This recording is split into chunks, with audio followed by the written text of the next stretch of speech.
Success की तरफ जाना है तो हायर डिग्री बहुत ज़रूरी है। पब्लिकेशंस मेरी 20 प्लस हैं कि अगर मैं कुछ भी हूँ तो अपनी माँ की दुआ से हूँ। लेकिन जिस वक़्त मैं लम्स किया था उस वक़्त मैंने ये सोचा भी नहीं था कि इस तरह का कोई पाथ बनेगा और मैं जर्मनी चला जाऊँगा एक इंटर्नशिप के ऊपर। मैं मोहसिन से पूछता हूँ कि यार वो आज ग्रेजुएट हुआ है, अब वो कौन-सा रास्ता लेगा? कि वो इंटेलिजेंट सिस्टम था, उस वक़्त एआई या ये वाले वर्ड्स नहीं थे लेकिन बेस वही थी पीएचडी करना आसान काम है कि मुश्किल काम है? बहुत मुश्किल काम है। लेकिन तेरी पीएचडी की मेरे ख़्याल से एक अच्छी बात ये है कि तेरे बाल सलामत हैं। या फिर उसी तरह ड्रॉप्स आते हैं, आपकी मोटिवेशन बिलो ज़ीरो चली जाती है। जो यूनिवर्सिटी होती है वो आपकी पर्सनैलिटी बना रही होती है, आपके कनेक्शंस बना रही होती है। आप उतना पैसा लाज़मी कमाओ जिसमें आपको खुशी मिल रही है। हम बहुत खुले दिल के लोग हैं, हमें नहीं फ़र्क पड़ता कि हमें खुशी होती है दोस्तों पे खर्च करने की, फैमिली पे खर्च करने की, कि हर किसी को कम से कम 1 साल बाहर लगाना चाहिए। हर कोई कह रहा होता है कि भाई एआई जो है ना जॉब्स खा जाएगी, बर्बादी है, सब कुछ खत्म हो जाएगा। ये जो सारे कह रहे हैं कि खा जाएगी, ये हो जाएगा, वो होना स्टार्ट हो गया हुआ है। यूरोप का जो साइकिल है मेरे नज़दीक अब वो डाउनफॉल की तरफ है। हाय एवरीवन, आज मैं बिला तकल्लुफ़ सीरीज़ की एक और एपिसोड के साथ आपकी खिदमत में हाज़िर हूँ। ये बिला तकल्लुफ़ सीरीज़ करने का मकसद ये है कि मैं अपने बैचमेट्स और करीबी दोस्तों से आपका तारुफ़ कराऊँ और आप उनकी जर्नी, उनकी ज़ुबानी सुन के देखें कि वो कैसे कामयाब हुए, कैसे उन्होंने ज़िंदगी की मुश्किलात का सामना किया और आज एक स्टेबल ज़िंदगी या एक खुशहाल ज़िंदगी गुज़ार रहे हैं। मेरे बहुत से दोस्त बहुत ज़्यादा कामयाब हैं। तो और बिला तकल्लुफ़ इसका नाम रखने का वजह ये है कि हम खुल के अपने गेस्ट के साथ बातें कर लें, क्योंकि ये मेरे दोस्त हैं। तो भाई जैसे मैं आम अपने दोस्तों से बात करता हूँ, आपके सामने भी मैं उनसे ऐसे ही बात करूँगा, ताकि ये अपने दिल की बातें हमारे साथ शेयर कर सकें। तो आज मेरे साथ मौजूद है doctor Mohsin. Mohsin PhD doctor है, जर्मनी में सेटल डाउन है। तो हम मोहसिन से पूछेंगे कि ये जर्नी उन्होंने तय कैसे की? तो मोहसिन, बहुत शुक्रिया आज टाइम देने का। मुझे पता है कल तेरी फ्लाइट है और आखिरी दिनों में इंसान बहुत बिज़ी होता है। लेकिन यार, आज हम ब्रीफ सी डिस्कशन करेंगे। तेरी जर्नी बेसिकली आज डिस्कस करनी है। तेरे 16-17 साल की जर्नी आज हम डिस्कस करेंगे और अगले एपिसोड्स में हम टेक्निकल डिस्कशन भी करेंगे। मैं अपनी ऑडियंस को बता दूँ कि मोहसिन जो है, ये इनकी जो पीएचडी है वो एआई में है और एआई का ही आज दौर है। तो मोहसिन से अच्छी टेक्निकल डिस्कशन हम किसी के साथ नहीं कर सकते। तो अगले एपिसोड्स में टेक्निकल डिस्कशन भी करेंगे। लेकिन मोहसिन, आज यार सिर्फ़ ये बता दे कि स्कूलिंग कहाँ से थी? कौन से कॉलेज में गया? यूनिवर्सिटी कौन-सी थी? पीएचडी कैसे की? सिर्फ़ यही आज जर्नी हम डिस्कस करेंगे। तो ओवर टू यू मोहसिन। खैर स्कूलिंग तक तो बहुत पुरानी बात चली जाएगी लेकिन आपने पूछ ही लिया तो crescent model higher secondary school जो पूरा नाम है, शादमान में है, वहाँ से स्कूलिंग है। और फिर जो मेरा मैट्रिक है या आईसीएस कह लो, वो मैंने जीसीयू से किया था। उसके बाद फ़ास्ट चले गए, जहाँ पे आपसे ही मुलाकात हुई। और फिर मैंने अपना मास्टर्स स्टार्ट किया था लम्प से, लेकिन उसी दौरान मुझे एक अपॉर्च्युनिटी मिली इंटर्नशिप की, जिस पे मैं जर्मनी गया। और फिर वहाँ पे ही मैंने अप्लाई वगैरह किया। जब मैं गया था तब मेरा कोई इरादा नहीं था वहाँ पे स्टे करने का जर्मनी में या मास्टर्स का। मुझे था कि मैं ऑलरेडी लम्प्स में हूँ तो इससे बेहतर क्या ही होगा। लेकिन जब वहाँ पे गया तो कुछ सीनियर्स थे उन्होंने कहा कि तुम यहाँ पे आए आए ही हुए हो तो अप्लाई कर दो। मैंने ऐसे ही अप्लाई कर दिया। जिस दिन मेरी फ़्लाइट थी कह लो कि उससे 2-3 दिन पहले रिज़ल्ट आया और मैं उस दिन ट्रिप पे निकल रहा था पेरिस। तो मेरे सीनियर थे, उन्होंने कहा कि यार लोगों के एक्सेप्टेंस लेटर आना शुरू हुए हैं तो तुम भी देख लो। मैंने कहा यार मैं तो ट्रिप पे जा रहा हूँ तो आप कह रहे हैं तो मैं ईमेल चेक कर लेता हूँ। मैंने ईमेल चेक की तो एक्सेप्टेंस आई हुई थी। मैंने कहा चलो वापस आके देखेंगे क्या करना है, मैं पेरिस निकल गया। पीएचडी के अ, साथ नहीं, नहीं ये अभी मास्टर्स की बात बता रहा हूँ मैं। तो अब मास्टर्स का एडमिशन कैसे हुआ कि मैं कुछ प्लान एज़ सच नहीं था कि मास्टर्स करने मैं जर्मनी जा रहा हूँ। तो ख़ैर वो फिर मास्टर स्टार्ट हो गया। उधर से मैंने सिर्फ़ 1 सेमेस्टर ही किया था लम से, वहाँ से ख़त्म कर दिया। यहाँ पे क्रेडिट पॉइंट थोड़े 2 कोर्सेज़ से थे तो थोड़े से ट्रांसफ़र हो गए और फिर इस तरह मास्टर्स होता गया। मास्टर्स में फिर डिफरेंट इंटर्नशिप्स की और फिर मास्टर्स के बाद पीएचडी स्टार्ट कर दी। तो जो मेरा मास्टर्स था वो टीयू काइज़रस्टार्टन है और उसके साथ ही एक रिसर्च सेंटर एफ़िलिएटेड है जो कि डीएफकेआई है, which stands for German research centre for AI, जो कि जर्मनी का सबसे बड़ा एआई का रिसर्च सेंटर है, जो कि नाम से ही पता चलता है। तो वहाँ पे पीएचडी की है और जो वो एफ़िलिएटेड था टीयू काइज़रस्टार्टन के साथ। तो ये मोर और लेस मेरा पीएचडी का कह लो कि स्टार्टिंग कि किस तरह स्टार्ट किया था। जैसे ये पूछा इस वजह से क्योंकि मुझे मुझे बड़ा होता है कि अगर मैं देखता हूँ यार जो कामयाब लोग हैं ना, मुझे बड़ा होता है कि यार मैं देखूँगा उनकी स्कूलिंग कहाँ से थी, उन्होंने कॉलेज कौन से में गए, यूनिवर्सिटी कौन-सी थी और उन्होंने फिर यूनिवर्सिटी के बाद में क्या किया। मुझे ऐसा लगता है कि यार अगर मुझे ये चीज़ें पता लग जाए ना किसी की, कि यार ये इसने कैसे-कैसे पढ़ा है, उसके बाद कौन-सी जॉब की, तो अगर मैं भी ये रास्ता ले लूँ ना तो शायद मैं भी कामयाब हो जाऊँ। मुझे इस वजह से मैं तेरे से पूछा कि यार जो हमारे सुनने वाले हैं ना, उनको पता लगे यार कि अगर मोहसिन कामयाब है तो मोहसिन किस जर्नी से गुज़रा है। किस स्कूल में होता था, किस यूनिवर्सिटी में होता था। ये मुझे याद है हमारे फ़ास्ट के दिनों में, अभी उमर का भी इंटरव्यू कर रहा था उसमें भी यही बात की कि यार देख हम लोग मेरे ख़्याल बिल्कुल मिडल क्लास कह लें या बिल्कुल नॉर्मल थे। लेकिन आज 16 साल ग्रेजुएशन के 16 साल बाद तकरीबन हम सब लोग ही काफ़ी कामयाब हैं। तो मैं फ़ास्ट के तेरे डेज़ पूछना चाह रहा हूँ कि फ़ास्ट ही तूने क्यों चुनी उस टाइम? और फ़ास्ट का तेरा कैसा एक्सपीरियंस रहा? अच्छा, जब हमने स्टार्ट किया था बैचलर्स, उस वक़्त बूम था टेलीकॉम का। तो हर कोई टेलीकॉम में जा रहा था, टेलीकॉम में। लेकिन मेरा बैकग्राउंड क्योंकि आईसीएस का था, मतलब शुरू से ही मुझे था कि मैंने कंप्यूटर साइंस में जाना है। तो मैंने मतलब प्री इंजीनियरिंग में दूसरे कॉलेजेस में आया, लेकिन आईसीएस का जीसीयू में था, तो मैंने कहा कि ठीक है, ये तो बेस्ट है। और फिर वहाँ से मेरा पाथ काइंड ऑफ क्लियर था। तो नेक्स्ट जो पॉसिबिलिटी बनती थी वो या तो लम्प्स थी या फास्ट थी। तो लम्प्स को मैंने बहुत ज़्यादा परस्यू नहीं किया क्योंकि वो सैट वाली सारी डायरेक्शन थी। मैं मैट्रिक वाला बंदा था। तो फिर यहाँ पे आराम से सारा कुछ प्रोसेस हो गया, तो इस वजह से मतलब मैं यहाँ से जो नेचुरल एक मेरा पाथ बनता था वो फ़ास्ट का ही बनता था क्योंकि सीएस फ़ास्ट का वैसे ही बहुत फ़ेमस था। तो बस ये स्ट्रेट फॉरवर्ड सा ही पाथ। यानी तो सोच समझ के फ़ास्ट क्या था? क्योंकि मेरे ख़्याल उस टाइम भी क बड़े लोग फैंटेसाइज़ करते थे कि यार हमारा फ़ास्ट ऐसा ही है क्योंकि सीएस में हर कोई जानता था कि फ़ास्ट का एक नाम है और था भी ऐसा ही। तो मेरे लिए काइंड ऑफ स्ट्रेट फॉरवर्ड था पाथ। या मुझे ऐसा लगता है कि ये जो आपका बैचलर्स होता है ना, इसमें आपकी यूनिवर्सिटी बहुत मैटर कर रही होती है क्योंकि मेरा ख़्याल वही आपकी आगे ना डायरेक्शन तय कर रहा होता है। क्योंकि मैं अगर पर्सनली अपना देखूँ, मेरी तो ज़िंदगी बदल गई फ़ास्ट में बैचलर करके ना।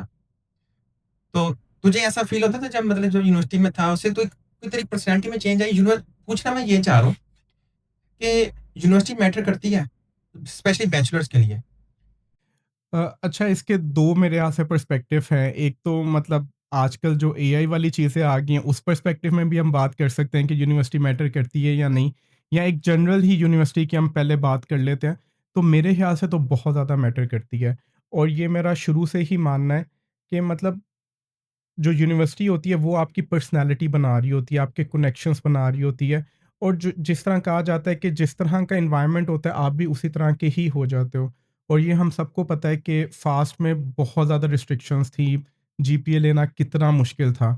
तो ये सारी चीज़ें कंबाइन होके ही आपका एक पर्सनैलिटी बनती है, या कह लो कि एक हार्डशिप फेस करने की सारी करी जाती है और जो भी एक कह लो कि बहुत आप टफ टाइम से गुजरते हो, तो वो टफ टाइम के बाद एक आसानी आती है या आप एक तैयार हो जाते हो बेहतर कैरियर पाथ के लिए।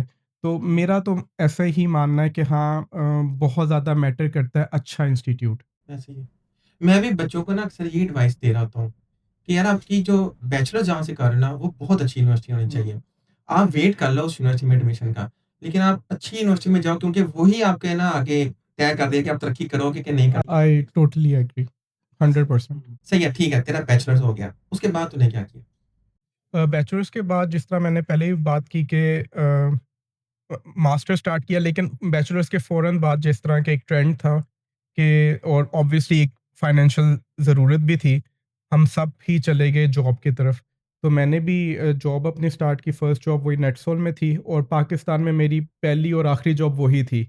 बैचलर्स के बाद नेटसोल जॉइन किया और तकरीबन 1.5 साल मैंने वो जॉब की। 1 साल के बाद मास्टर्स स्टार्ट कर दिया और फिर पैरेलल में जॉब भी चल रही थी और मास्टर्स भी चल रहा था। ये kind of career path start.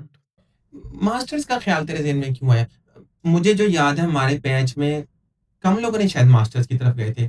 सारे जॉब्स में ही थे।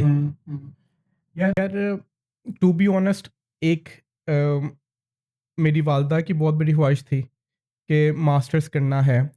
दूसरा फैक्टर आखिरी दिनों में मुझे नहीं पता तुम्हें याद होगा कि नहीं, एक काइंड ऑफ सेमिनार तो नहीं कहना चाहिए लेकिन इनफॉर्मल सी गैदरिंग थी जिसमें लोधी साहब भी थे, कामरान लोधी साहब।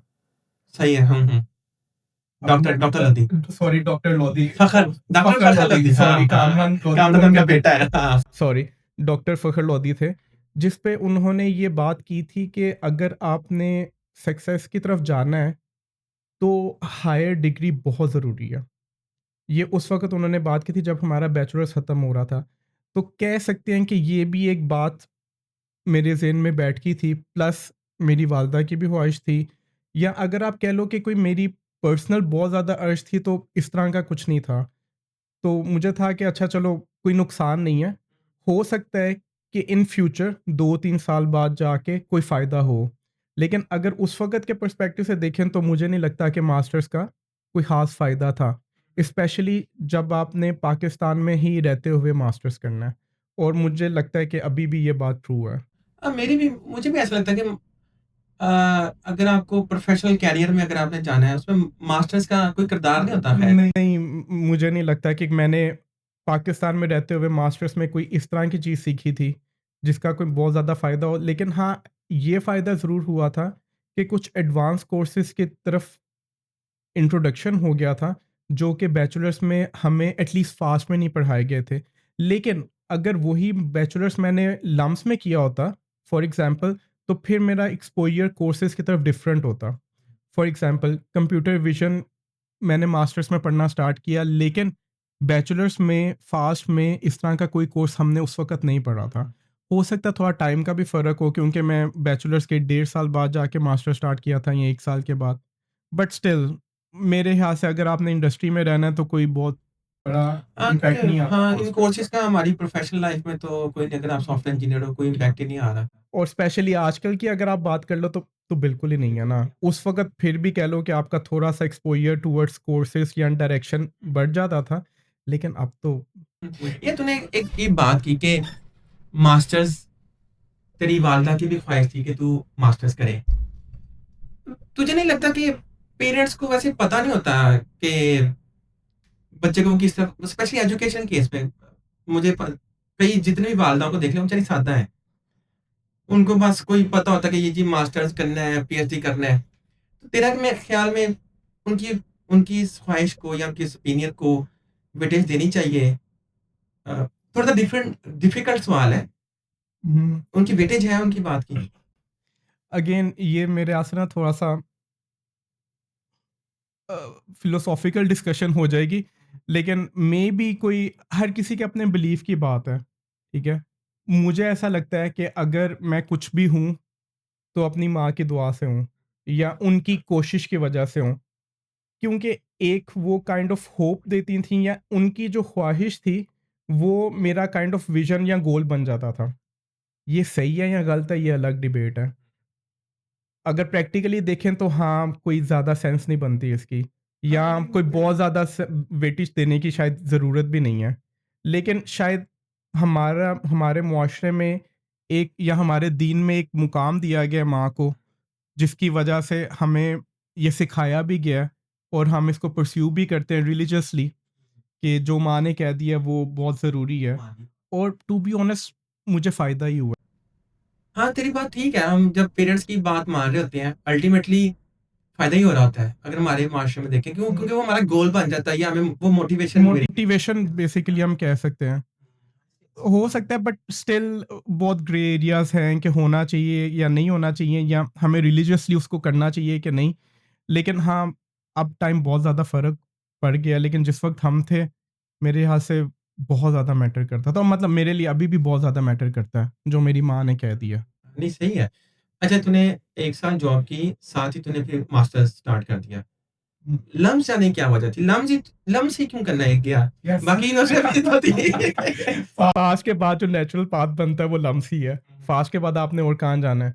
कंसिडरिंग कि आपने लाहौर में ही रहना है। लाहौर के बाद बाहर जाना है तो ठीक है, नस्ट भी आप जा सकते हो। लेकिन लाहौर में एक नेचुरल पाथ लम्स का ही बनता है फास्ट के बाद।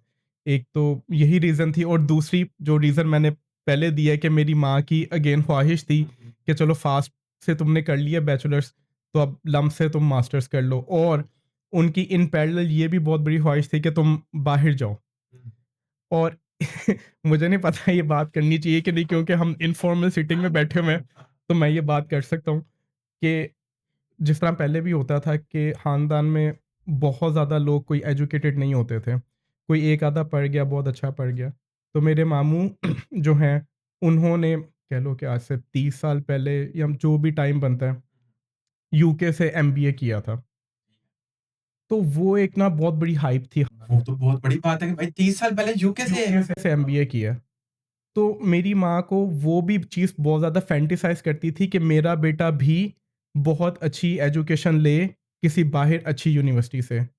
और उनका ये भी था कि चलो तुम, और मेरा थोड़ा-सा उनके साथ डिसएग्रीमेंट था इस सेंस में कि अगर मैं बाहर चला गया, तो जो एजुकेशन के पैसे हैं वो हम किस तरह मैनेज करेंगे, क्योंकि मेरे बहन-भाई भी हैं, उनकी एजुकेशन पे भी पैसा लग रहा है। तो इस डिसएग्रीमेंट में मुझे था कि चलो मैं लम्स में ही काइंड ऑफ स्टार्ट कर देता हूँ।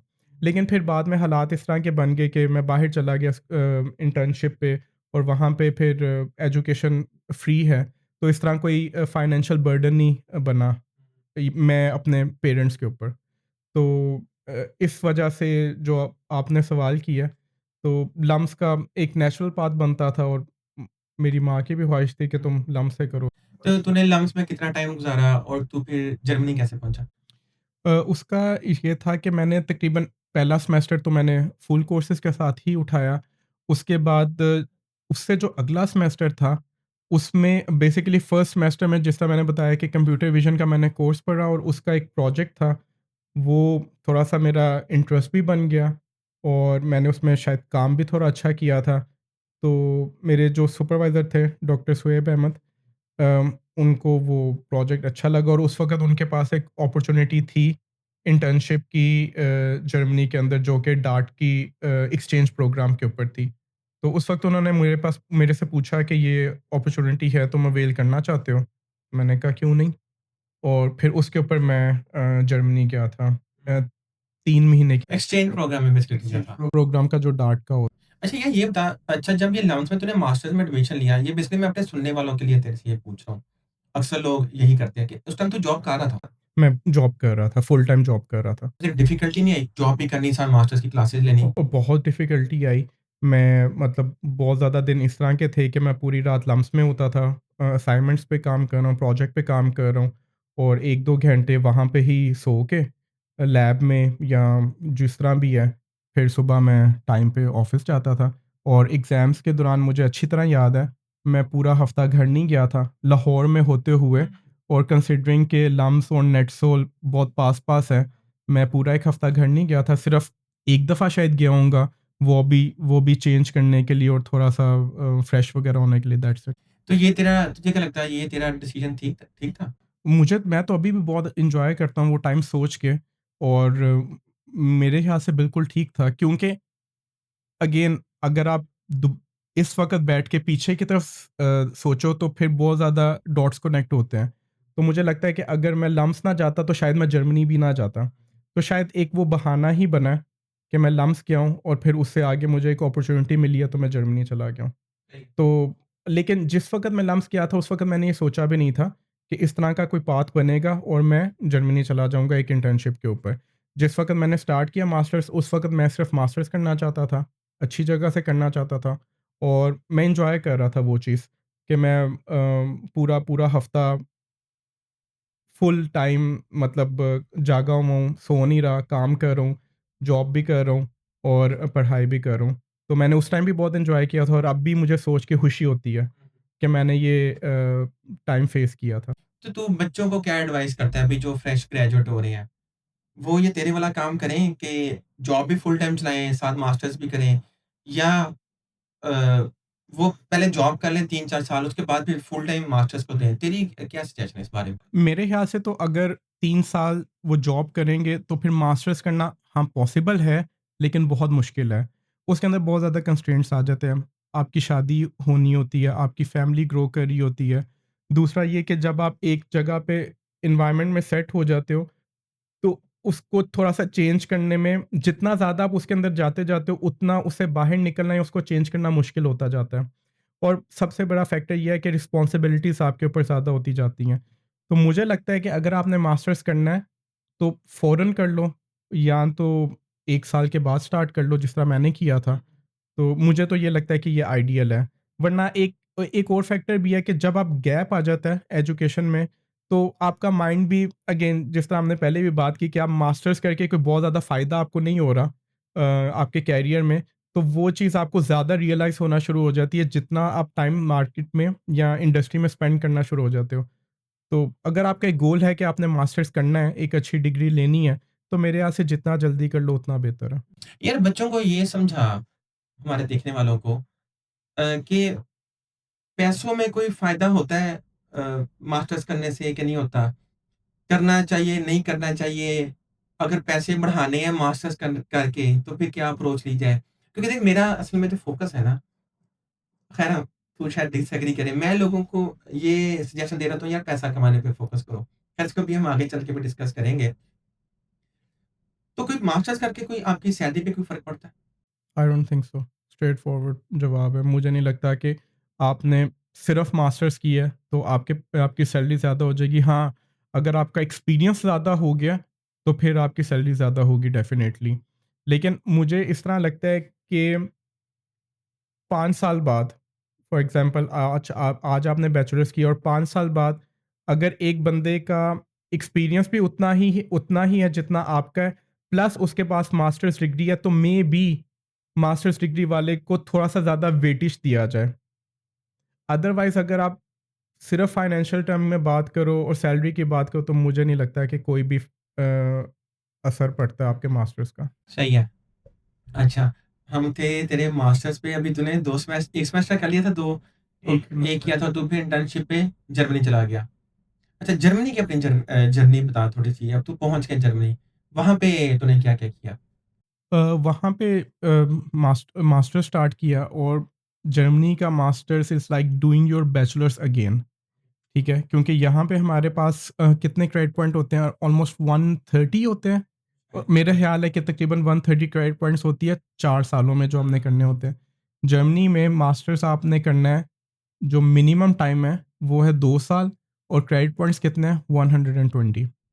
अच्छा, वही यानी 4 साल को 2 साल में स्क्वीज़ कर देना आपने और मास्टर्स करना है। मास्टर्स आपने करना है और on top of that you also have to earn money, ठीक है? क्योंकि हम लोग नॉर्मल बैकग्राउंड से हैं, हमारे पेरेंट्स तो हमें उधर पैसे नहीं भेज रहे, तो वहाँ पे आपने जॉब भी करनी है, आपने रेंट देना है, इंश्योरेंस देनी है, अपना खाने-पीने का करना है, हर चीज़ करनी है। उसके लिए आपको पैसा चाहिए, तो वो आप मास्टर्स कर रहे होते हो फुल टाइम और साथ पार्ट टाइम कोई ना कोई जॉब कर रहे होते हो। अब सही है। उसके अंदर डिफरेंट ऑप्शंस है कि आप कौन-सी जॉब कर रहे होते हो, वो एक अलग चीज़ है। लेकिन जो आपने सवाल किया उसकी तरफ दोबारा आते हुए मतलब वही मैंने मास्टर्स स्टार्ट किया फुल टाइम और उसमें 1 सेमेस्टर के बाद मुझे रिसर्च असिस्टेंट की जॉब मिल गई थी फ्राउनहोफर के अंदर। फ्राउनहोफर भी जर्मनी का सबसे बड़ा रिसर्च सेंटर है। तो वहाँ पे मैंने फिर साथ जॉब की और उसमें ये होता था कि आपने वीकली 20 आवर्स देने हैं और वो फ्लेक्सिबिलिटी होती थी। तो और वो भी बहुत ज़्यादा सपोर्ट करते हैं कि जब आपके एग्ज़ाम्स हैं, तो आप वो काम या आवर्स पहले पूरे कर लो या बाद में पूरे कर लो। उनको पता है कि स्टूडेंट हैं, इनके एग्ज़ाम्स हैं, तो वो रिलैक्स कर। सही है। और अ, तू तू क्या समझता है, तू लकी था कि तुझे ये रिसर्च असिस्टेंट की जॉब मिल गई? अगर तुझे ये ना मिलती, तो तू अपनी फिर फीसिस वगैरह कैसे अफ़ोर्ड करता? क्या जॉब करता? अगर मुझे ये ना जॉब मिलती तो फिर मैं ऑड जॉब्स करता, जिसमें आप डिफरेंट रेस्टोरेंट्स में काम करते हो, जो कि लड़के करते हैं और जिसमें कोई बुराई भी नहीं है। आप हलाल तरीके से पैसे कमा रहे हो व्हिच इज़ टोटली फाइन।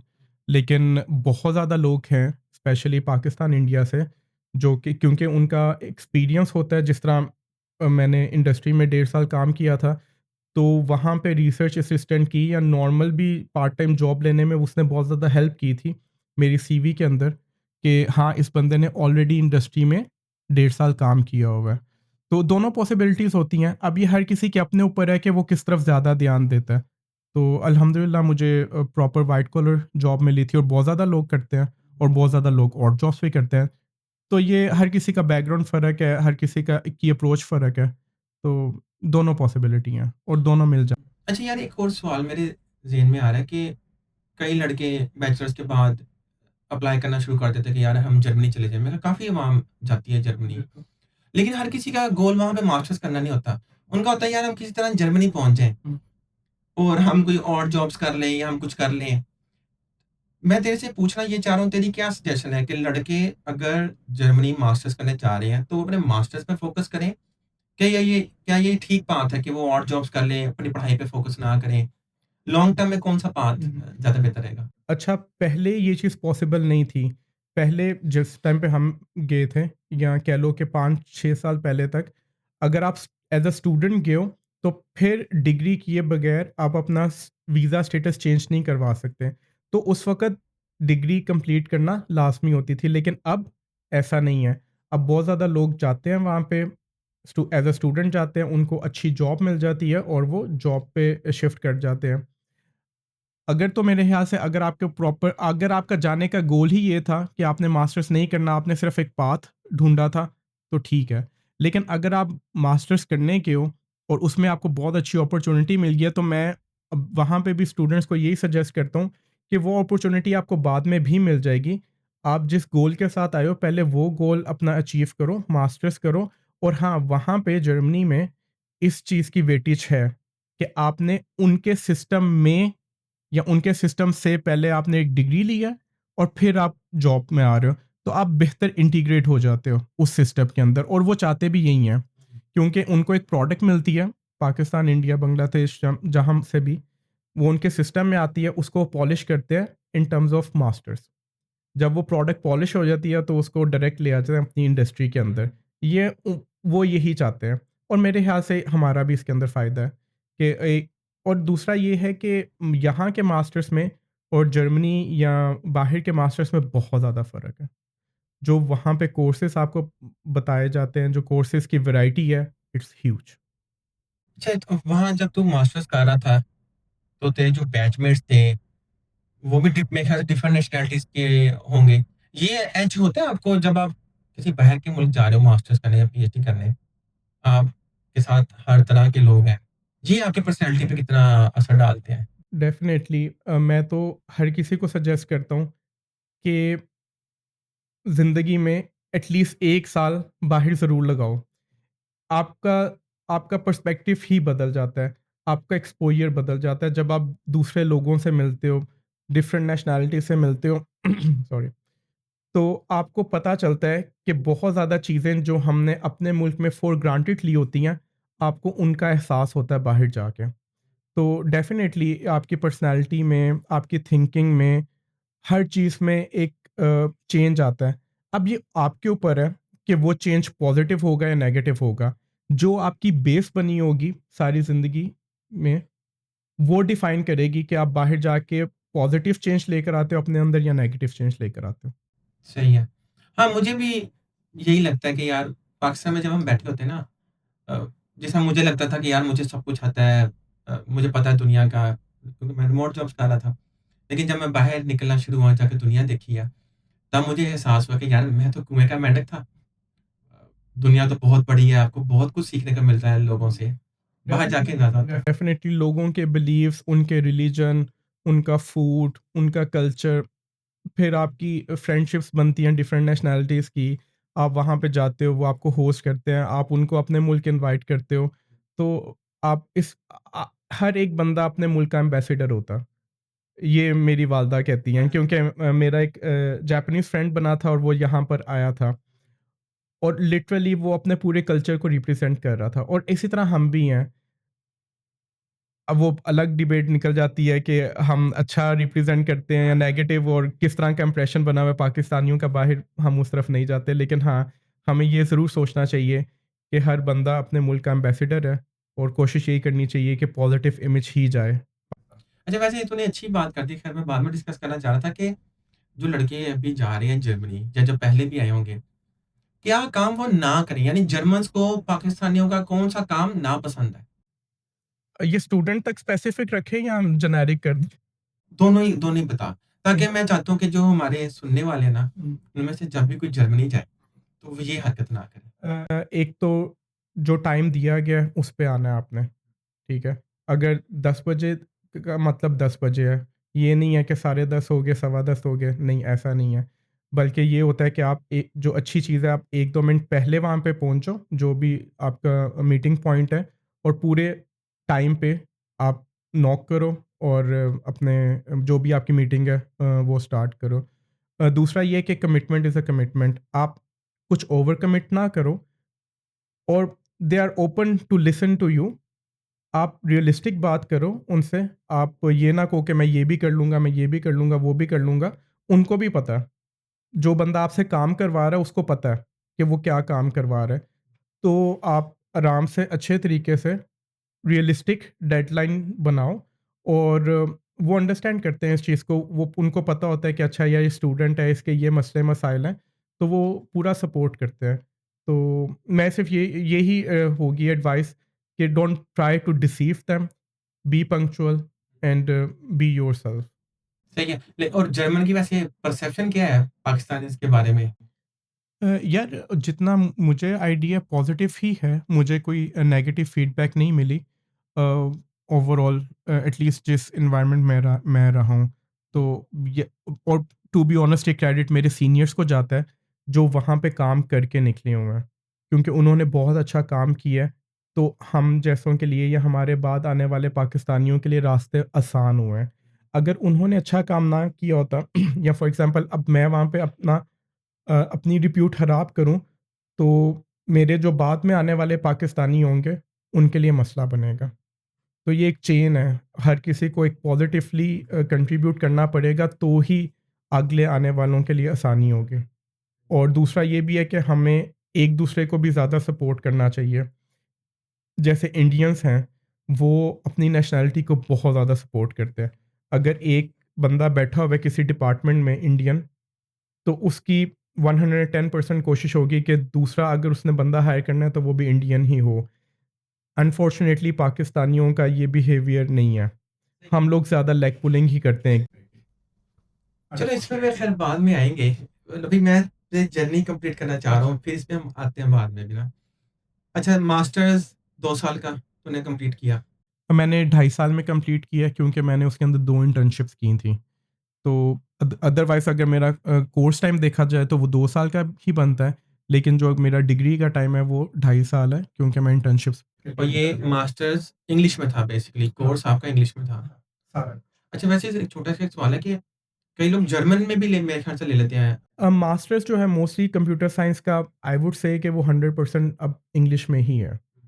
हाँ, हो सकता है कि कोई फाइनेंस का हो, बिज़नेस का हो, मैनेजमेंट का हो, वो जर्मन में कोर्सेज़ होते होंगे डेफ़िनेटली, लेकिन कंप्यूटर साइंस मोस्टली इंग्लिश में ही। सही है। चलो, तेरा मास्टर्स कंप्लीट हो गया। जर्मनी तुझे अच्छा भी लग गया। पीएचडी का क्या सीन है भाई? पीएचडी क्यों कर ली? एडमिशन ही क्यों लिया? पीएचडी का बेसिकली मैंने अपना जब थीसिस किया था मास्टर्स थीसिस बॉश में किया था और वो एक रिसर्च टॉपिक था। मुझे अच्छा लगा और काइंड ऑफ वो उस वक़्त जो टॉपिक था, उसी टॉपिक में ही मैंने पीएचडी फिर स्टार्ट कर दी। अच्छा सॉरी, एक चीज़ मैं मास्टर्स में तेरी स्पेशलाइज़ेशन किस चीज़ में थी? जो मेरा डिग्री थी वो इंटेलिजेंट सिस्टम था। उस वक़्त एआई या ये वाले वर्ड्स नहीं थे लेकिन बेस वही थी जिसको मशीन लर्निंग कह लें, intelligence machine learning. Statistical learning थी। एआई का नाम नहीं पता था इतना लोगों का भी। एआई इतना ज़्यादा नहीं था हाँ, टू बी असल में तो मशीन लर्निंग मशीन थी। लर्निंग कहते थे। हुँ। एग्ज़ैक्टली। तो वो इंटेलिजेंट सिस्टम उस वक़्त डिग्री का नाम था। तो वो मेरी स्पेशलाइज़ेशन थी और जो मेरा थीसिस टॉपिक भी था, वो भी anomaly detection, unwanted trend detection, fault detection इस डायरेक्शन में ही था। सही है। अच्छा हाँ, पीएचडी पे हम आ रहे थे तो तूने फिर ले लिया वहाँ पे पीएचडी में एडमिशन और ये तेरा सोच समझ के तूने फैसला लिया कि अब मुझे पीएचडी करनी है। नहीं। तो कोई पीएचडी फिर कैसे? कोई बहुत सोच समझ के नहीं किया। अगेन मेरे अब इस दफ़ा मेरे वालिद साहब की ख्वाहिश थी। तो मेरे वालिद साहब की ख्वाहिश थी कि तुम पीएचडी करो। तो मुझे अपॉर्च्युनिटी भी अच्छी मिल रही थी, मेरा थोड़ा-सा इंटरेस्ट भी डेवलप हो गया था। मेरे सुपरवाइज़र्स भी लकीली बहुत अच्छे थे। तो और जितना मैं मोर और लेस अर्न करना था जॉब के अंदर, उतना ही मुझे पीएचडी में ही भी स्कॉलरशिप मिल रही थी। ठीक है। तो हाँ, यही मेरा अगला सवाल था कि भाई तो पैसे कमाने थे ना यार, जॉब करनी थी। स्कॉलरशिप थी वहाँ पे मेरे लिए। या कह लो कि मोस्टली जो आप पीएचडी कर रहे हो तो जर्मनी में वो फंडेड होती है। ठीक है। तो वो फंडेड थी और मुझे उतने पैसे मिल रहे थे जितने मुझे जॉब में मिलने थे। तो मैंने कहा व्हाई नॉट? मैंने फिर पीएचडी स्टार्ट कर दी। इस बीच में अभी तेरी शादी वगैरह हो गई थी कि नहीं, अभी? नहीं। अच्छा, शादी मेरी पीएचडी के एंड में जाके। ओके, सही है। अच्छा, और ये पीएचडी यूनिवर्सिटी कौन-सी थी? यूनिवर्सिटी मेरी सेम वही थी, टीयू काइज़रस्लॉटन में ही से ही मैंने मास्टर्स किया और उधर से ही सॉरी पीएचडी की। बेसिकली उधर सिस्टम इस तरह का है कि हर यूनिवर्सिटी के साथ डिफरेंट रिसर्च इंस्टीट्यूट्स एफिलिएटेड हैं। तो मेरा जो ऑफ़िस था वो डीएफके के अंदर था, जो कि मैंने पहले बताया German research centre for AI है। और जो मेरा प्रोफ़ेसर है वो कह लो कि इंडस्ट्रियल प्रोजेक्ट्स भी लेकर आता था डीएफके के अंदर, और वो फुल टाइम प्रोफ़ेसर भी था टीयू काइज़रस्लॉटन के अंदर। और उसके जितने भी पीएचडीज़ थे वो ऑफ़िस में ही बैठते थे डीएफके के, और मेरा ऑफ़िस भी डीएफके के अंदर था। उसके अंदर मैं रिसर्च भी कर रहा था और जो डिफरेंट इंडस्ट्रियल रिसर्च प्रोजेक्ट्स होते थे, उनके ऊपर भी मैं काम करता था। तो बेसिकली जो मेरी आउटपुट होती थी पीएचडी की, वो काइंड ऑफ इनपुट बन जाती थी इंडस्ट्रियल रिसर्च प्रोजेक्ट्स की। सही है, तो कितने साल चली तेरी पीएचडी फिर? मैंने अराउंड 5 सालों में की है कंप्लीट पीएचडी। और उसकी भी एक वजह यही है कि मैं 4 महीने की इंटर्नशिप पे निकल गया था जापान। तो मुझे ये काफ़ी ज़्यादा शौक और ये था इंटर्नशिप का। कितनेवें साल तू गया था जापान? मैं शुरू में ही गया था। पीएचडी के कह लो कि 2-3 महीने के बाद ही मैं जापान चला गया था इंटर्नशिप के ऊपर। सही है। तो जापान में यार तूने क्या देखा ये बता थोड़ा? ये तो मेरा फ़ेवरेट टॉपिक है। अच्छा। जापान मैं मास्टर्स में भी जापान गया था इंटर्नशिप पे। उस वक़्त मैं गया था रिको में। वो थी योकोहामा में। वो इंडस्ट्रियल इंटर्नशिप थी। मतलब टोटली डिफरेंट एक्सपीरियंस था। मैंने आज तक मैंने काफ़ी ज़्यादा मुल्क फिरा हूँ मैं, तकरीबन 25 के करीब। लेकिन जो एक्सपीरियंस मुझे जापान जाके हुआ था, वो मुझे किसी और मुल्क में नहीं हुआ। और शुरू में तो मुझे काफ़ी मुश्किल हुई क्योंकि लैंग्वेज का इशू था, कोई दोस्त नहीं था। उस वक़्त मेरी वालदा ने मुझे बहुत ज़्यादा सपोर्ट किया कि मैं घर आके मोस्टली उस वक़्त स्काइप होता था। तो मैं स्काइप पे ही कुकिंग कर रहा होता था और उनसे बात करता था। क्योंकि मेरा एक मसला ये है कि मैं अकेले बैठ के खाना नहीं खा सकता। तो उधर ही उनके साथ ही स्काइप पे ही मैं कुकिंग करता था और फिर वीडियो चैट पे ही मैं खाना खाता था। तो शुरू के 2 महीने मेरे मुश्किल थे। लेकिन फिर मेरी फ्रेंडशिप स्टार्ट हो गई रिको के अंदर। और फिर जो वो कोलीग्स या वो जो फ्रेंड्स थे, वो मुझे याद है कि जब मैं इंटर्नशिप मेरा आखिरी दिन था, जब मैं एयरपोर्ट जा रहा था, तो लिटरली मेरी आँखों में आँसू थे कि मैं किस किस्म के दोस्त या कोलीग्स या लोगों से दूर जा रहा हूँ। इस तरह की मेरी फीलिंग्स थी। तो मतलब ये थोड़ा-सा एक्सप्रेस करना मुश्किल है। बहुत ज़्यादा केयरिंग हैं वो लोग, बहुत ज़्यादा रिस्पेक्ट करते हैं आपकी, आपके रिलिजन की, आपकी वैल्यूज़ की। और बहुत बेज़िक्र लोग हैं कि आप उनसे कोई थ्रेट एक्सपेक्ट ही नहीं कर सकते। एक छोटा-सा वाक़या सुनाता हूँ कि मैं शुरू में मेरा सुपरवाइज़र बहुत नाइस था, जो मेरा इंटर्नशिप पे था। आप यहाँ से अंदाज़ा लगाओ कि पहले दिन उसने ये चीज़ देखी हुई थी कि ये बंदा मुस्लिम है। और मैंने आने से पहले एक सरसरी से उससे बात की थी कि ऑफ़िस के आस-पास कोई मस्जिद होगी? उसने कहा कि मैं देखूँगा। पहले दिन उसने मुझे गाइड किया। संडे को मैं ऑलमोस्ट पहुँचा था, तो मंडे वर्किंग डे था, लेकिन मैं अपना जापान का पहला दिन उसको काउंट कर रहा हूँ संडे। उसने पूरा मुझे टूर दिया कि ये ग्रोसरी की जगह है, ये ऑफ़िस है जहाँ पे कल तुमने आना है। और फिर ऑफ़िस से 15 मिनट आगे उसने एक मस्जिद ढूँढी हुई थी। वो मस्जिद के बाहर खड़ा रहा और उसने मुझे कहा कि मस्जिद है, जाओ तुम अंदर जाओ, एक्सप्लोर करो और मैं बाहर तुम्हारा वेट करता हूँ। मतलब इतना ज़्यादा वो रिस्पेक्ट करते हैं, आपकी छोटी-सी छोटी बात का। और एक और चीज़ ये है कि फिर वहाँ पे उस मस्जिद से मेरे मज़ीद कनेक्शंस बने। मैं सम टाइम ऑफ़िस के बाद उस मस्जिद चला जाता था इशा के लिए। फिर वहाँ पे जो पाकिस्तानी थे, वो भी बहुत ही ज़्यादा नाइस थे। तो ये एक इम्पैक्ट होता है उसका एनवायरनमेंट का, कि क्योंकि वो सोसाइटी इतनी अच्छी है कि वहाँ पे जो भी लोग आते हैं, वो ऑटोमैटिकली नाइस हो जाते हैं या उनकी तरह हेल्पफुल हो जाते हैं। तो मैं फिर एक वहाँ से एक कुलीग ही से बातचीत स्टार्ट हो गई मस्जिद में।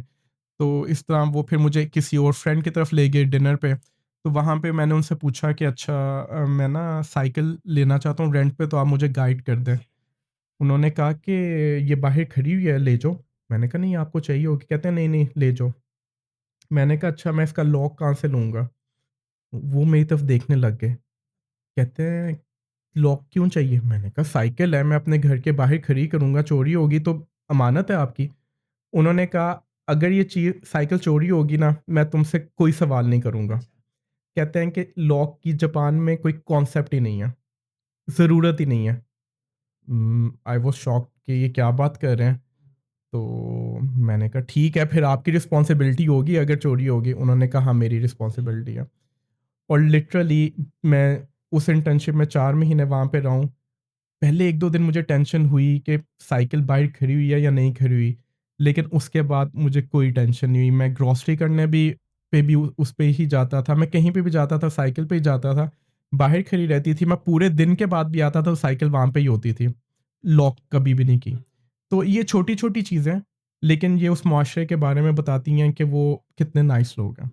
ये मैं भी खु कभी-कभी ये सोचता हूँ कि यार ये कोई वजह है कि देखा जापान और जर्मनी में, जर्मनी 4th लार्जेस्ट इकोनॉमी है, जापान में भी 5th हो या 6th हो।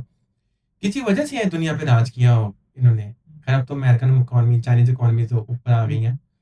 तो देख वर्ल्ड वॉर 2 में तबाह होके भी ये लोग दोबारा उठ गए। तो मैं तो हाँ, जापान और जर्मनी दोनों तबाह हो गए थे। तो ये केस स्टडीज़ हैं हमारे जैसे मुल्कों के लिए, हमें तो इनसे सीखना चाहिए। और वही जो अभी तू बात कर रहा था कि यार कि आपकी चीज़ बाहर पड़ी है, कोई नहीं उठाएगा। यहाँ कोई सोच नहीं सकता कि हम ऑफ़िस के बाहर इस तरह साइकिल खड़ी कर दें। एग्ज़ैक्टली। और बेसिक वैल्यूज़ हैं, कोई बहुत रॉकेट साइंस नहीं है। और टू बी ऑनेस्ट ये सारी वही वैल्यूज़ हैं जो हमारा रिलीजन हमें सिखाता है, लेकिन हम फॉर ग्रांटेड लेते हैं। आपने झूठ नहीं बोलना, आपने धोखा नहीं देना, टाइम पे आना है। बेसिक चीज़ें, बेसिक चीज़ें, कोई कोई इस तरह की चीज़ें नहीं हैं कि जो अचीवेबल नहीं है। तो यार खैर ऑफ टॉपिक अभी हम थोड़ा-सा जाने लगे हैं। देख हम मुस्लिम्स हैं और ये लोग नॉन मुस्लिम्स हैं। कभी-कभी मुझे तो ऐसा लगता है कि यार ये हमसे ज़्यादा अच्छे मुसलमान हैं। नहीं? मामलात में डेफ़िनेटली ये हमसे बहुत बेहतर मुसलमान हैं। डेली डीलिंग में, अ, ट्रीटमेंट में लोगों के साथ, या इंसान को इंसान समझना, as a society, as a nation, definitely ये लोग बेहतर वैल्यूज़ को लेके चल रहे हैं जो कि हमारे दीन ने हमें सिखाई गई हैं। सिर्फ़ एक चीज़ की कमी है, ईमान की। हम क्या गलती कर रहे हैं? तुझे क्या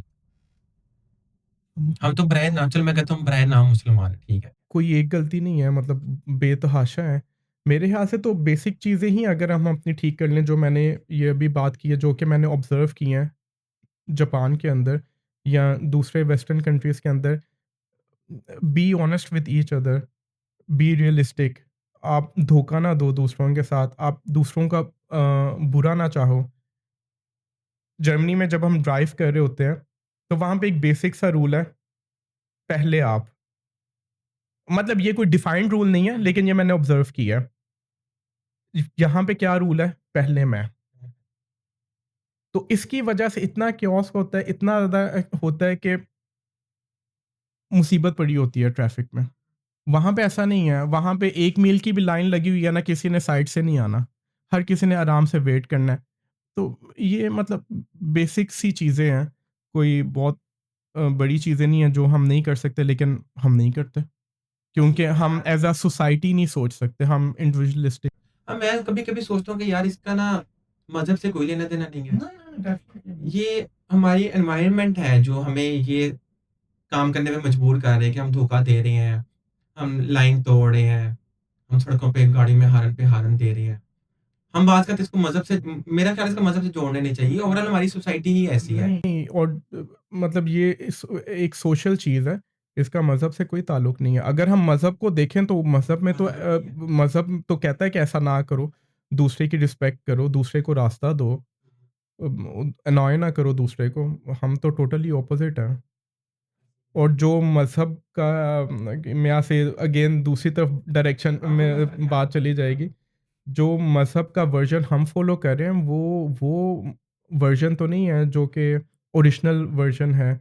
ये तो एक हमारे मुआशरे का अडैप्टिव वर्ज़न है जो कि ये मुझे भी कभी-कभी ऐसे ही लगता है। मैंने ना 2013 में कुरान की तफ़सीर पढ़ी थी। पढ़ी भी मैंने मौलाना मदूदी की। मुझे उस टाइम पढ़ के ना काफ़ी शॉक लगा था। मैं कहा यार ये जो वर्ज़न कुरान का भी जो मैं पढ़ रहा हूँ तफ़सीर में, ये तो वर्ज़न है ही नहीं जो इम्प्लीमेंट हुआ हुआ है। हम तो किसी और डायरेक्शन में जा रहे हैं। तो हम तो तब मुझे रियलाइज़ हुआ था कि यार हम बराए नाम मुसलमान हैं। हम इस्लाम की असल एसेंस को तो हम समझते नहीं। और सबसे बड़ा अलमिया भी मेरा ख़्याल यही है कि इतने मुसलमान फिर रहे हैं, किसी ने कुरान नहीं पढ़ा हुआ। लेकिन हर कि जिसको तू रोक के पूछ ले, वो तुझे तबलीग करना शुरू कर देगा इस्लाम की। उससे पूछो कि यार तूने तर्जुमा तफ़सीर पढ़ी है? कहेगा नहीं। मैं एग्री करता हूँ मतलब इसके अंदर कोई दो राय नहीं है। और जितने भी वर्ज़न्स हैं इस्लाम के या दीन के वो उस लोकेशन के मुताबिक हैं या जो फ़ोर फ़ादर्स लेके चल रहे हैं उसके मुताबिक। ऐसे ही हम अपने माँ-बाप के इस्लामी मज़हब पे हैं। जो माँ-बाप की या माँ-बाप से आए हैं सोसाइटी ने। मुआशरती सोसाइटी का मैं कहूँगा कि जो एक वर्ज़न चल रहा है बस वही चल रहा है। अदरवाइज़ हम खुद से कोशिश नहीं करते कि हम सही चीज़ निकालें और उसको लेकर आएँ। शायद फिर हमारी एक्सेप्टेबिलिटी नहीं रहेगी सोसाइटी के अंदर या हम ये पीछे रह जाएँगे। ये तूने बड़ी ये ज़बरदस्त भी बात की है। फ़ियर आप कट ऑफ हो जाते हो। आप अगर सही बात करो ना, तो लोग एक्सेप्ट नहीं करते हुँ। उसको। कहते हैं तू गलत बात कर रहा है। हालाँकि आप सही बात कर रहे होते हो। हाँ, मतलब ये कॉम्प्लिकेटेड है कि किस तरह आप उस चीज़ को लेकर आओ कि आपकी एक्सेप्टेबिलिटी भी रहे और आप सही बात भी। सही है। अच्छा अब हम तेरी पीएचडी पे वापस आते हैं। तू जापान चला गया, जापान तुझे बहुत अच्छा लगा मुझे। तेरी बातों से अंदाज़ा हुआ है। वापिस आया तूने फिर पीएचडी कंप्लीट की। सवाल मेरा ये है और जो हमें सुन भी रहे हैं, उनको तूने बताना है। पीएचडी करना आसान काम है कि मुश्किल काम है? बहुत मुश्किल काम है। पीएचडी में बहुत ज़्यादा स्पाइक्स आती हैं, आपकी मोटिवेशन बहुत हाई होती है, फिर उसी तरह ड्रॉप्स आते हैं, आपकी मोटिवेशन बिलो ज़ीरो चली जाती है, तो बहुत मुश्किल है। और स्पेशली जर्मनी के अंदर क्योंकि जर्मनी का एक स्टैंडर्ड है पीएचडी का भी और मास्टर्स का भी दोनों का, जो कि बहुत ज़्यादा रिस्पेक्ट किया जाता है। तो it's not an easy job. अच्छा खासा टाइम लगता है, एफर्ट लगती है, लेकिन सबसे इम्पोर्टेंट ये है कि अगर आपकी डायरेक्शन क्लियर हो, आपके सुपरवाइज़र अच्छे हों, तो फिर रिलेटिवली आसानी हो जाती है, जो कि अल्हम्दुलिल्लाह मेरे लिए थी। मेरे सुपरवाइज़र्स बहुत अच्छे थे, सपोर्टिव थे, गाइड बहुत अच्छा करते थे, तो मेरे लिए आसानी रही है, बट स्टिल बहुत ज़्यादा मुश्किलें भी आई हैं पी। लेकिन तेरी पीएचडी की मेरे ख्याल से एक अच्छी बात ये है कि तेरे बाल सलामत हैं। ये देखने वालों को लग रहा है, मैं अभी दूसरी साइड नहीं दिखा रहा। नहीं चलो शुक्र आगे से तो है ना। आगे से है। यहाँ से तो शायद गंदा हो। मेरे तो बाकी जितने जानने वालों ने पीएचडी किया भाई सारे गंजे हो गए। मैं कहूँगा ये हुस्न है पीएचडी का। हाँ, हाँ, अरे बाल उड़ गए थे इसने पता चलता पीएचडी ही की है। बंदा डॉक्टर है। इसने हाँ, इसने पीएचडी किया है भाई। अच्छा चलो, अच्छा तूने पीएचडी कर ली, इसके बाद फिर? पीएचडी होगी उसके बाद फिर वहाँ पे मैंने पोस्ट डॉक स्टार्ट अब ये सन कौन-सा था जब तेरी पीएचडी कंप्लीट हुई है? ये था 21 2021 मुझे इसलिए याद है क्योंकि मेरी बेटी भी उसी साल पैदा हुई थी। तो मतलब उसी साल मेरी ग्रेजुएट होने के 11 साल गुज़र गए हैं आप। हमने 2016 में हमने 2010 में ग्रेजुएट हुए सॉरी हैं, एग्ज़ैक्ट हाँ, 11 साल गुज़र गए हैं। 2000 अब तेरी पीएचडी कंप्लीट हो गई है। उसके बाद तूने क्या किया? पीएचडी के बाद पोस्ट डॉक स्टार्ट कर दी थी उधर ही डी अभी भी तू नहीं रुका? नहीं पोस्ट डॉक स्टार्ट कर दी। उसमें इस तरह था कि डिफरेंट जो इंडस्ट्रियल प्रोजेक्ट्स आते थे उनको हेड कर रहा था और फिर डिस्कशंस होती थी क्लाइंट्स के साथ, उनकी रिक्वायरमेंट्स वगैरह समझनी होती थी। फिर अपनी टीम थी, उनके साथ रिसर्च वगैरह कर रहे थे, पब्लिकेशंस कर रहे थे। तो तकरीबन डेढ़ साल फिर मैंने तकरीबन पोस्ट डॉक में तो डॉक्टर मोहसिन आप मुझे ये बताइए आपकी पब्लिकेशंस कितनी हैं? पब्लिकेशंस मेरी 20 प्लस हैं। फिर प्राउड फील होता है कि यार मेरी पब्लिकेशन है। अल्हम्दुलिल्लाह होता है। और मतलब सबसे बड़ी अचीवमेंट्स ही पीएचडी में आपकी अम, मतलब दोनों चीज़ें होती हैं। मैं सिर्फ़ नंबर ऑफ़ पब्लिकेशंस नहीं कहूँगा, quality and number of publications दोनों मैटर करते हैं। तो अल्हम्दुलिल्लाह। एक एक टर्म होती है, ख़ैर मुझे इस चीज़ को ज़्यादा नहीं पता, कोई साइटेशन यानी आपकी जो पब्लिकेशन है, कोई और भी उसको कहता है कि भाई मैं अपनी रिसर्च इस यहाँ से ऊपर लेके जा रहा हूँ। वो वो भी है थे। अब अल्हम्दुलिल्लाह बिल्कुल। और ऐसा ही है, आप सिर्फ़ अपना रिसर्च पेपर पब्लिश करना काफ़ी नहीं है। आपके पेपर की या आपकी पब्लिकेशन की वर्थ ही तब बनती है कि उसकी साइटेशंस कितनी हैं। अगर तो कोई भी उसको साइट नहीं कर रहा, तो इसका मतलब है कि वो नॉर्मल आपने कोई पेपर पब्लिश किया या बहुत कोई अच्छी अच्छी वेन्यू पे या कॉन्फ्रेंस पे नहीं आपने पब्लिश किया। जितने अच्छे वेन्यू पे आप पब्लिश करोगे, उसकी रीच उतनी ही ज़्यादा होगी और उतना ही ज़्यादा लोग उसको वैल्यू करेंगे। तो डेफ़िनेटली साइटेशंस सबसे इम्पोर्टेंट फैक्टर है आपकी पब्लिकेशन या पीएचडी का। सही है। अच्छा, उस पीएचडी के बाद तूने पोस्ट डॉक शुरू कर दिया। कितना अर्सा तूने फिर पोस्ट डॉक किया और उसमें अगेन यार मैं तो पैसों में जज करता हूँ। पैसे तो सही कमा रहा था? जर्मनी के हवाले से सही कमा रहा था। लेकिन अगर आप बात करो जो मेरे बैच फेलोज़ थे, जैसे आप लोग हो, उनके मुकाबले में बहुत कम कमा रहा हूँ था, बिल्कुल। तो अब इसमें सवाल ये पैदा होता है कि तुझे कभी रिग्रेट हुआ कि यार मैंने ये एकेडमिक्स वाला रास्ता क्यों ले लिया? मैं अगर अपने बाकी बैचमेट्स की तरह मैं भी ये जॉब्स करता, बाद में अपना सॉफ्टवेयर का बिज़नेस डेवलप कर लेता। कभी ऐसा कोई रिग्रेट हुआ? अ, ऑब्वियसली ये ख़्याल तो आते हैं, ये नेचुरल है। क्योंकि जब आप अपने इर्द-गिर्द देखते हो लोगों को जो कि फाइनेंशियली बहुत बेहतर हैं आपसे, क्योंकि उन्होंने अपना जर्नी तब से ही स्टार्ट किया हुआ है, वो वाला जर्नी जो जिस पे मैं नहीं था। तो हाँ, फ़ील होता है। लेकिन मैं ये कहूँगा कि मुझे कभी उस तरह रिग्रेट नहीं हुआ कि मैंने ये काम क्यों नहीं किया, क्योंकि अगेन हर किसी के अपने गोल्स हैं। तो ऑब्वियसली पैसा कमाना ज़रूरी है, लेकिन मेरा गोल कभी भी ज़िंदगी में सिर्फ़ पैसा कमाना नहीं रहा। मेरे लिए घूमना-फिरना इम्पोर्टेंट था, एक्सपोज़र लेना इम्पोर्टेंट था, डिफरेंट लोगों से मिलना इम्पोर्टेंट था। ये सारा कुछ मैंने अल्हम्दुलिल्लाह अचीव किया है ड्यूरिंग माय पीएचडी। और मतलब एक टाइटल होता है, आपको एक प्राइड होता है, फिर एक रिसर्च पब्लिकेशंस हैं जो कि उनका स्पैम 1-2 साल नहीं है, वो ओवर द ईयर्स उसके ऊपर रिसर्च डेवलप हो रही होती है। तो it's more like taking a pride in your research and what you have done rather than only earning money. सही है। तो यार तू सक्सेस को कैसे डिफाइन करता है? अब कोई मेरे से पूछे ना सक्सेस, मैं तो कहूँगा यार अगर तेरे पास मिलियंस ऑफ डॉलर्स है ना, मैं कहूँगा हाँ यार ये सक्सेसफुल है। तेरी नज़र में क्या है सक्सेस? हाँ, मैं बिल्कुल एग्री करता हूँ कि ये जो टर्म है, ये बहुत मतलब वेल डिफाइंड नहीं है। हर किसी की ये एक सब्जेक्टिव टर्म है।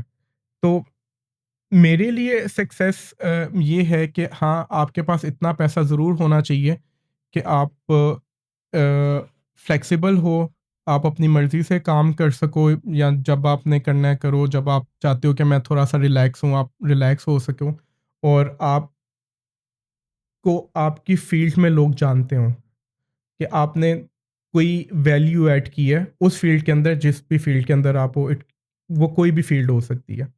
तो मेरे नज़दीक सक्सेस ये है। सही है। अच्छा तू इंडस्ट्री में आया बाद में यानी पोस्ट डॉक जब कर रहा था, उसके बाद एक्चुअल यानी यूनिवर्सिटी से बाहर की लाइफ का बता ना कि जॉब्स वगैरह फिर क्या किया? जॉब्स मैंने पोस्ट डॉक के बाद इंडस्ट्रियल जॉब स्टार्ट की है। उसमें मुझे तकरीबन डेढ़ 2 साल अब होने वाले हैं। तो वो एक इंडस्ट्रियल जॉब है, जो कि प्योरली इंडस्ट्रियल जॉब है। लेकिन ड्यूरिंग माय पीएचडी हम जो भी प्रोजेक्ट्स करते थे, वो भी इंडस्ट्रियल रिसर्च प्रोजेक्ट्स ही होते थे। वो ज़्यादा होते थे कि उनकी उनको क्लियर नहीं होता था कि उनकी प्रॉब्लम क्या है।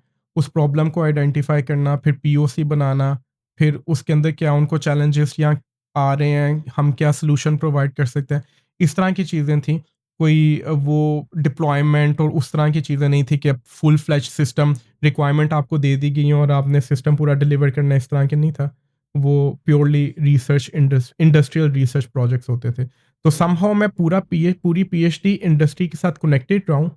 लेकिन अगेन ये डिफरेंट किस्म की एफिलिएशन थी, जो कि रिसर्च की तरफ ज़्यादा थी। सही है। यार ये तूने ना सजेशन देनी है हमारे सुनने वालों को आज की तारीख में कि वो कौन-सा रास्ता लें? यानी अगर कोई फ्रेश ग्रेजुएट हो रहा है, ऐसा रास्ता बता कि यार वो जैसा तूने एन्जॉय किया अपने पीएचडी को, अगर किसी को करना है पीएचडी एन्जॉय करे, लेकिन पैसा मैं चाहता हूँ यार वो पैसा भी बनाए। अगर चलो सवाल को डिफरेंट तरीके से पूछते हैं।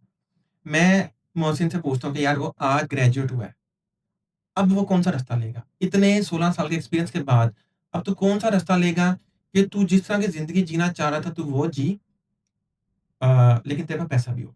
अम, अ, मैं यही रास्ता लूँगा जो मैंने सारा एक्सप्लेन किया, लेकिन इसके अंदर एक चीज़ ऐड कर दूँगा कि इन पैरेलल बहुत ज़्यादा इस तरह की अपॉर्च्युनिटीज़ थीं, जिनको मैं कैश करवा सकता था फाइनेंशियली, जो कि मैंने नहीं किया उस वक़्त। क्योंकि मेरा जो सारा फ़ोकस था वो पीएचडी के ऊपर था।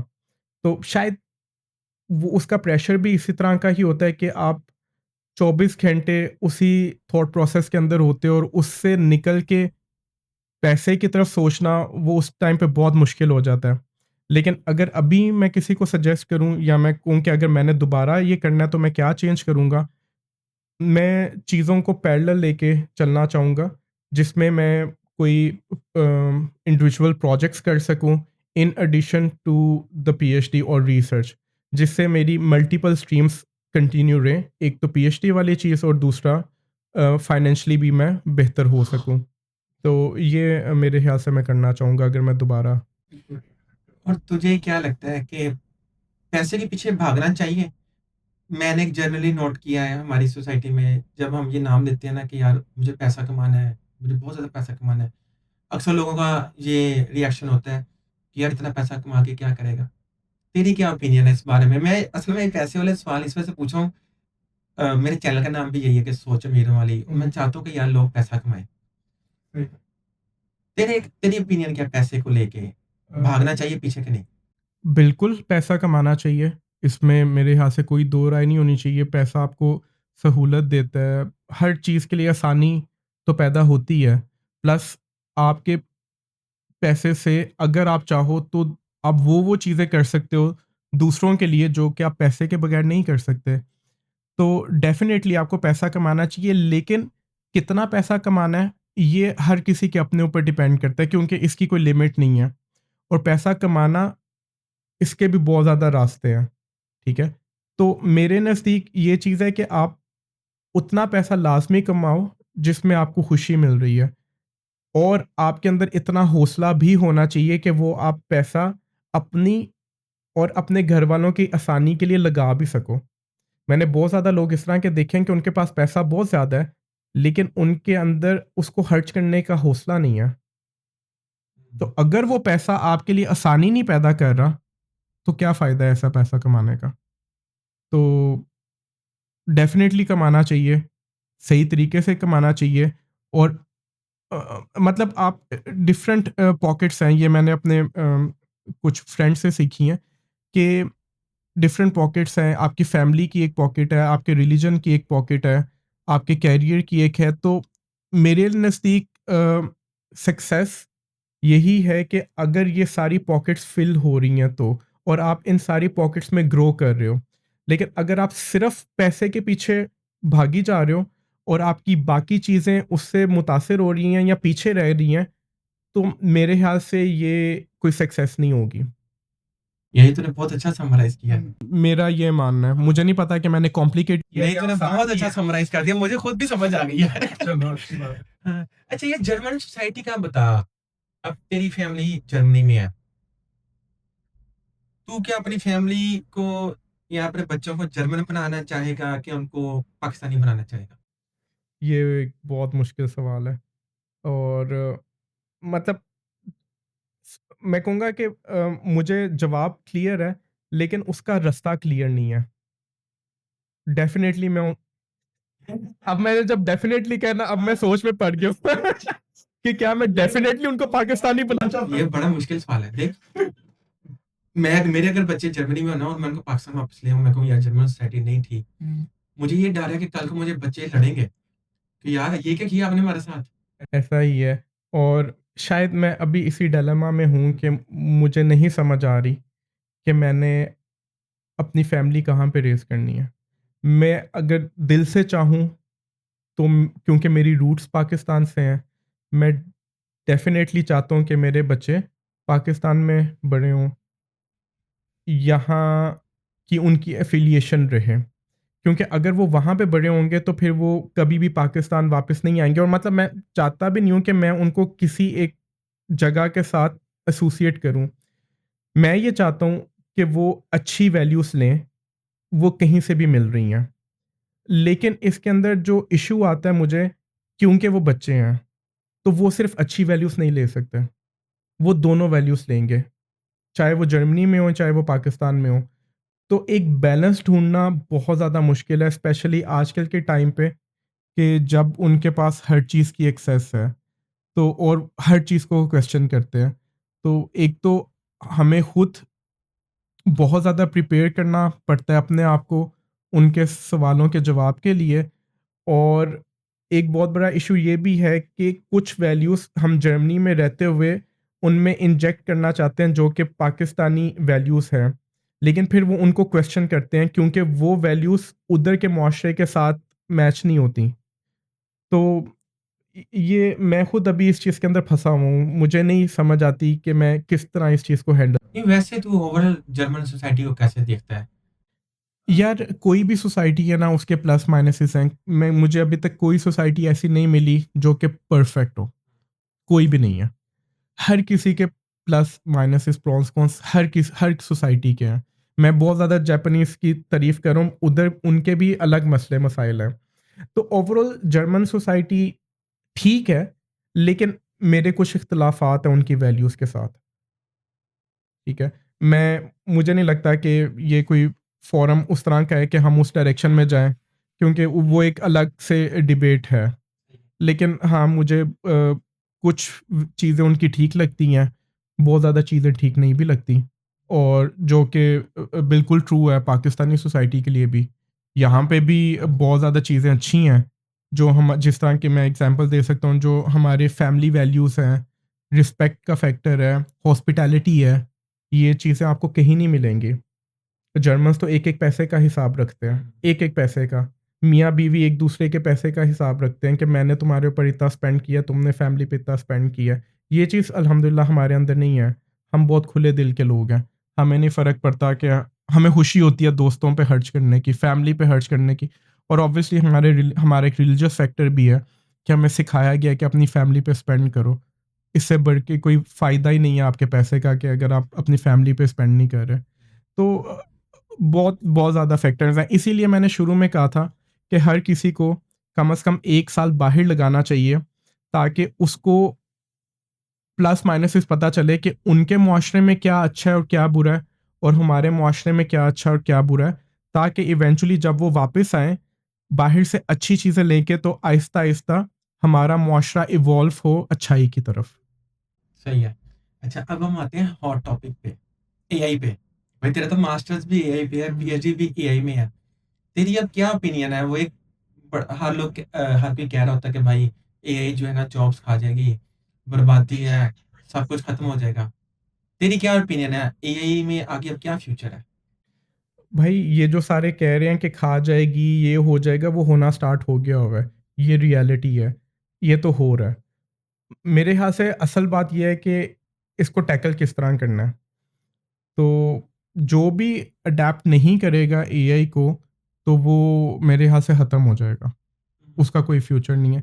और इसको अडैप्ट करने का सिर्फ़ ये मतलब नहीं है कि हर किसी को मॉडल ट्रेनिंग और हर चीज़ का पता हो इन डेप्थ।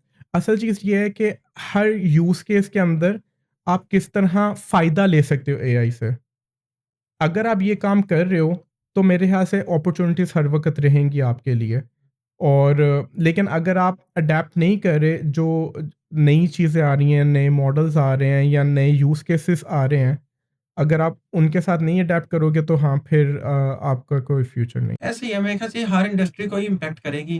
कर रही और है। हाँ, और जो इसको रेज़िस्ट करेगा ना, कि मैं कहूँ यार मैं चैट जीपीटी नहीं यूज़ करता, मैं अपने बिज़नेस में एआई को इंटीग्रेट नहीं करता, मैं भाई बाहर हो वो जाऊँगा खत्म गेम हो से। जाएगा, उसका बिज़नेस खत्म हो जाएगा। मेरी जगह कोई और आके ले लेगा, जो डेफ़िनिटली। इसको एम्ब्रेस कर हाँ, रहा है। और मतलब आपको फ़ियर की ज़रूरत नहीं है, आपको एक्सेप्ट करने की ज़रूरत है कि इसका फ़ायदा है।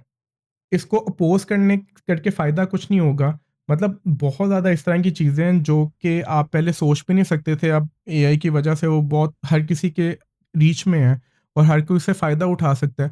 तो यही यूज़ केसेस आपने ढूँढने हैं और अपने बिज़नेस में उनको इंटीग्रेट करना है, टू प्रमोट योर बिज़नेस और टू ग्रो योर बिज़नेस।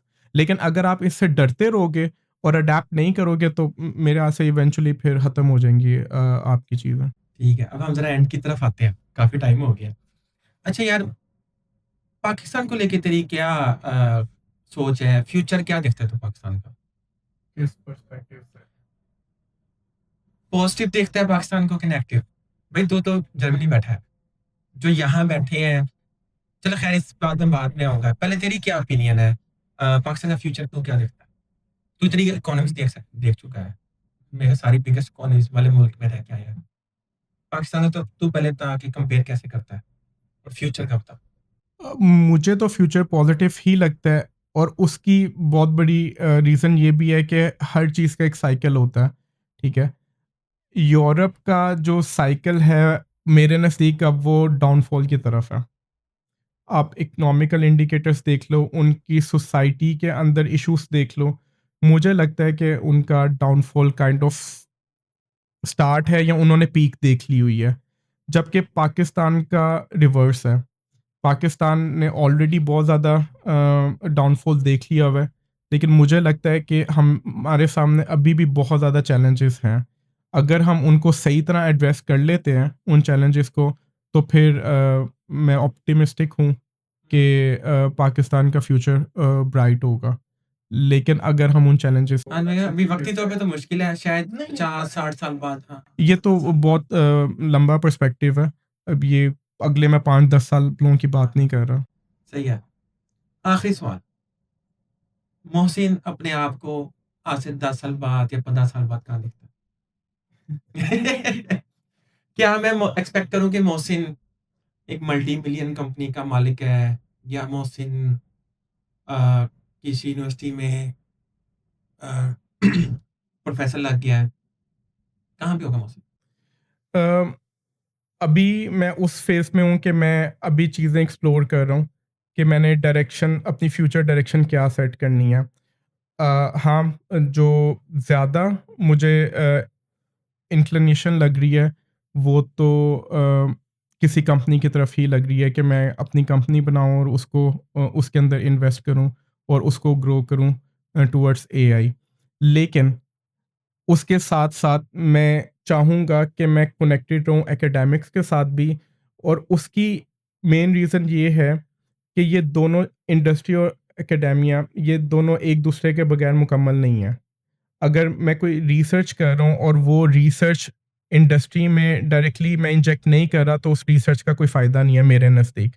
और अगर कोई इंडस्ट्री चल रही है, तो वो रिसर्च के बगैर ग्रो नहीं कर सकती, वो वहाँ पे स्टैटिक हो जाएगी और एक टाइम आएगा कि वो ख़त्म हो जाएगी। तो ये जो ब्रिज है, मैं इसको देखता हूँ अपना पोटेंशियल कि ये वो ब्रिज है जिसको मैं कैपिटलाइज़ कर सकता हूँ और ये मेरा असल पोटेंशियल है जिस जो मैं फ़ायदा दे सकता हूँ डिफरेंट लोगों को। डॉक्टर मोहसिन, बहुत शुक्रिया आने का, टाइम देने का। मुझे उम्मीद है या जो तूने बातें बताई हैं ना, हमारी ऑडियंस को वो बहुत अच्छी लगेंगी और वो ज़रूर उनसे मुस्तफ़ीद होंगे। बहुत शुक्रिया यार आने का। थैंक अल्लाह यू हाफ़िज़। For having